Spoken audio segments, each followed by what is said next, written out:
Hello বন্ধুরা, welcome back to my channel SMS family blog. আর সবাইকে ভালোবাসা জানিয়ে এখান থেকে নতুন ভিডিও শুরু করলাম। সবাই সম্পূর্ণ ভিডিওটা অবশ্যই দেখবে আর সবাই কমেন্ট করে জানাবে যে ভিডিওটা কেমন লাগলো।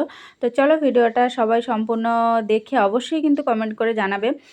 দেখো সকালবেলা আমি অলরেডি যেটুকু কাজ করার আমি শুরু করে দিয়েছি। আর সবথেকে বড় কথা, আমার ভিডিও তো এডিট করাই থাকে, আমি পরে তোমাদেরকে আবার সেটা শেয়ার করি, কিন্তু টাইমে টাইমে তো আমি দিতে পারি না। কারণ আমি যখন গ্রামে থাকি তখন গ্রামে একটা ভিডিও পোস্ট করতে পারি না, কারণ আমার গ্রামে গেলে না একটুও নেট চলে না, ওই জন্য আমি কোনো ভিডিও পোস্ট করতে পারি না। আর এই পাখাটা আমি ভালোভাবে মাটি দিচ্ছি, কারণ এইটা তো চোঙের পাখা, ওই জন্য সাইড দিয়ে যদি একটু গ্যাপ থাকে তো প্রচুর অসুবিধা হয়। ওই জন্য আমি মাটি দিয়ে দিয়ে এখানে দেখছিলাম। ওই জন্য দেখো আমি সাইডের কাঠগুলো সব সরিয়ে দিয়েছি, দিয়ে আমি ভাবলাম যে একটু পরিষ্কার করে দিই, যেহেতু সকালে আজকেরও রান্না নেই, পান্তা ভাত আছে, ওই জন্য আমি বললাম যে একটু পরিষ্কার করে দিই, ভালো লাগবে, দেখতে ভালো লাগবে। আর দেখো এইদিকে আমি সমস্ত কাঠ বাইরে দিয়ে দিয়েছি, ওই জানলা দিয়েই বাইরে দিয়ে দিয়েছি। শাশুড়িমা বললো তুমি বাইরে দিয়ে দাও। আর ওদিক থেকে দেখো বেড়ার গা দিয়ে আমি মাটি দিয়ে দিচ্ছি। আর আমি মাটি গোবর দিলে না আমার ছেলে বলে তুমি হাত দেবে না, তুমি গরুর পটিতে হাত দিয়েছো।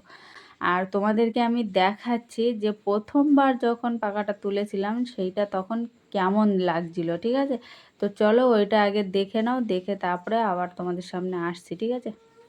এই যে দেখো ফার্স্ট যখন আমাদের পাখাটা তোলা হয় তখন এরকমই হয়েছিল, মানে তখন কোনো কিছুই সেটিং হয়নি, জানলাও কাটা হয়নি। আর ওই যে পেপারগুলো দেখতে পাচ্ছ না, আমাদের এই মাটির নিচে কিন্তু পেপার দেওয়া, তারপরে মানে 1 বিঘাত করে মাটি দেওয়া। কারণ পেপারটা দিলে পরে মাটিটা না সাদা ধবধবে হয়ে যায়, আর আমাদের এখানে নোনা মাটি। আর এই পাখাটায় আগে রান্না হতো, তো আমার মাসি শাশুড়ি বলল যে ওই পাখাটা ভেঙে দেবে, কারণ আমি একবারে যখন আসবো একবারে সব সেটিং করে দেবো। আর ওই যে দেখো ওই সোজা কাঠের সোজা ওখান থেকে পাইপটা বের হবে। তো এখন আপাতত যেরকম দেখছো সেরকমই চাল কেটে পাইপ বার করা হয়েছে।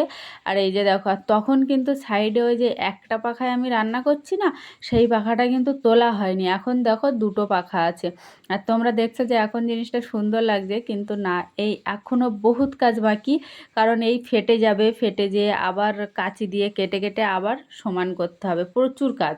তো এই যে দেখো ওদিকের কাজ, সমস্ত কাজ গুছিয়ে নিয়ে এই যে ছিপ বাইতে চলে এলাম। আর ছিপ বাইলে শুধু রূপচাঁদ মাছ ছাড়া আর কিচ্ছু পড়বে না এখন, কারণ আমি বললাম যে দেখি কটা মাছ যদি মানে ধরে পুকুরে, আবার সেই বলে না ওই খাড়ার মধ্যে রাখা, আমাদের এখানে গ্রাম চলতি ভাষায় গ্রাম্য ভাষায় খাড়া বলে, মানে একটা বাঁশের ইয়ে দিয়ে বানানো আর কি, সেটাকে খাড়া বলে। দিয়ে তারপরে মাছটা জ্যান্তই থাকে, ওই জন্য আমি এখন দেখো এই কটা মাছ আমি ধরে রাখছি। তো তোমাদেরকে বেশি ধরা দেখাতে পারবো না, কারণ অনেকক্ষণ বাদে বাদে একটা একটা করে ধরছে, তো ওই জন্য।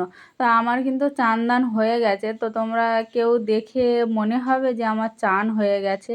আমি মানে কি বলবো, গ্রামে থাকলে পুরো পাগলির মতো থাকি। তো যাই হোক, চান দান কমপ্লিট করে নিয়েছি, দুপুরে রান্নাও হয়ে গেছে, খাওয়া দাওয়াও হয়ে গেছে। তো আমি ভাবলাম যে এই সময়টা বসে আছি, তো আমি একটু ছিপ বাই। তো সরি, মানে গ্রাম্য ভাষা তোমরা বুঝতেও পারবে না। তো আমার ছেলের পিছনে একটু লাগছিলাম, আমি যে কাজ করতে আসবো ওর একটু কাঠি না দিলে হবে না। আর ওই যে দেখো আমার বড় যা আসছে, ওনার ছাগল গরু নিয়ে উনি পাগল।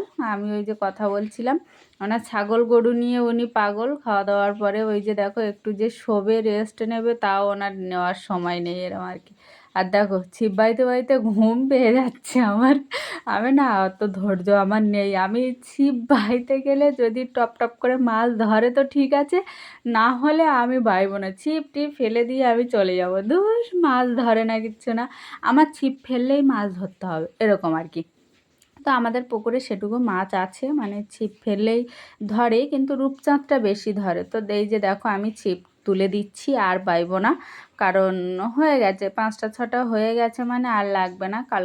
আর আমি কিন্তু ভিডিওটা এডিট করছি গড়িয়াতে এসে, কারণ আমি গ্রামে থাকাকালীন কোনো কাজ করি না, ওই সময় কোনো ভিডিও বলো, কোনো এডিটিংয়ের কাজ বলো, কিছুই করি না। এই যে দেখো পাগলি ঝুবড়ি চলে আসলাম।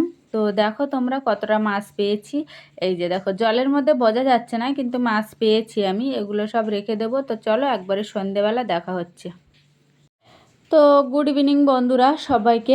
তো দেখো আমরা আজকে লুচির ব্যবস্থা হচ্ছে, ভাত আছে, তরকারি আছে, সবই আছে। কিন্তু আমার ছেলে গড়িয়া থেকে মানে বায়না করছিল যে মা লুচি খাবো, লুচি খাবো। তো আমি ভাবলাম যে আমার শ্বশুরমশাই এখন একটু খেতে পছন্দ করে, মানে বয়স হয়ে গেলে বলে না বাচ্চা হয়ে যায় সেরকমই।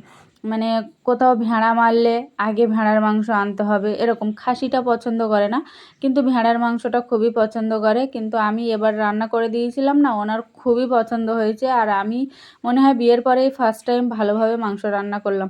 তো যাই হোক, শাশুড়ি মা এদিকে দেখো ওই যে মানে লুচি ভাজছে আর আমি লুচি বেলে দিচ্ছি। তার মধ্যে আমার মেয়ে এখন ভিডিও করে দিচ্ছে, ঠিক আছে, কিন্তু উনি যে আবার লুচি ভাজবে।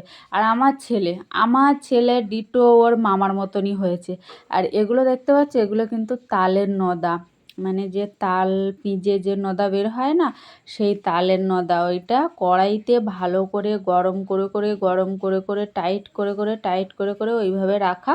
তুমি কাচের বয়ামে রেখে দেবে, সারা বছর তোমার চাইলে তুমি খেতে পারবে, এরকম আর কি। তো আমার শাশুড়ি মা ওটা করে রাখে, যখন দুর্গাপূজা বা কোনো অনুষ্ঠান সবাই একসঙ্গে এক জায়গায় হয় তখন তুলে দেয়, এরকম আর কি। হয়তো সেই মানে কাঁচা তালের একটা যে অতিরিক্ত গন্ধ ভাবটা, সেইটা হয়তো তুমি পাবে না, কিন্তু টেস্ট একটু থেকে যায়। সেই প্রথম টেস্টের মতো অতটা তুমি পাবে না, পাবে, হালকা হালকা পাবে। আর আমি শাড়িটা চেঞ্জ করে নিয়েছি, কারণ সারাদিন পরে থাকি, তো ওই জন্য আমি কখনো কখনো শাড়ি চেঞ্জ করে নিই। আর রাত্রে তো আমি নাইটি পরেই শুই, ওটা আমার দ্বারা সম্ভব না শাড়ি পরে শোয়া। গ্রাম অঞ্চলে মানে সারাদিন ওই শাড়ি পরে ঘামিয়ে করে আমি পারি না, আমি শুতে পারি না, ওই জন্য আমি রাত্রে চেঞ্জ করে শুই। তো বন্ধুরা, লুচি তুলে এই যে ঘরে চলে এসেছি। আমার মেয়ে ওই শুয়ে পড়েছে। আমার মেয়ে আমাদের ধারে থাকে না, ছেলেও আমাদের ধারে থাকে না, কারণ এইটুকু খাটে জায়গা হয় না। তো আজকে ভিডিওটা তেমন কিছুই তোমাদেরকে দেখাতে পারিনি। তো ভিডিওটা কেমন লাগলো অবশ্যই জানিও। আর আমার পায়ে লেগেছে, মানে ওখানে উঠতে যেয়ে পায়ে লেগেছে। তো দেখা হবে নতুন ভিডিওতে। সবাই ভালো থাকবে, সুস্থ থাকবে। Tata, good night.